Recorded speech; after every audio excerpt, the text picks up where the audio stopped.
കേരളത്തിലെ സിറ്റിംഗ് MLA-മാരിൽ 92 പേർക്കെതിരെയും ഏകദേശം 70% ക്രിമിനൽ കേസിൽപ്പെട്ടവർ. ഇതിൽ 33 പേർക്കെതിരെ ഗുരുതര ക്രിമിനൽ കേസുകളാണുള്ളത്. കഴിഞ്ഞ നിയമസഭാ തെരഞ്ഞെടുപ്പിൽ മത്സരിക്കുമ്പോൾ നൽകിയ സത്യവാങ്മൂലത്തിലാണ് ഈ വിവരങ്ങൾ. സിറ്റിംഗ് MLA-മാരിൽ നല്ലൊരു ശതമാനവും ഇക്കുറിയും മത്സര രംഗത്തുണ്ട്.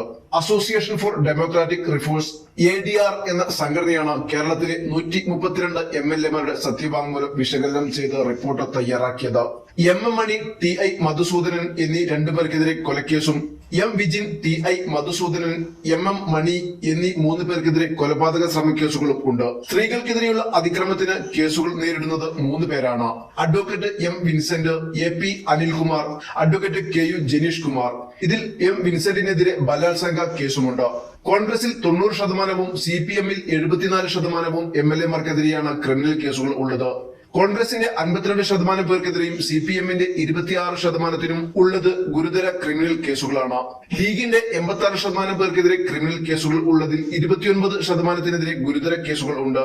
CPI-ക്കാണെങ്കിൽ ഇത് യഥാക്രമം 44%-വും 6%-വുമാണ്. സംസ്ഥാനത്തെ 140 മണ്ഡലങ്ങളിൽ 3 എണ്ണം ഒഴിഞ്ഞുകിടക്കുകയാണ്.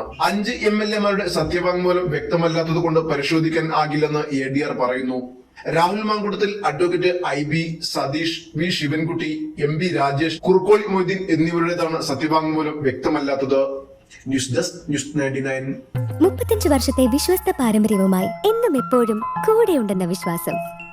Basit wedding mall, Basith arcade, Poongottukulam, Tirur.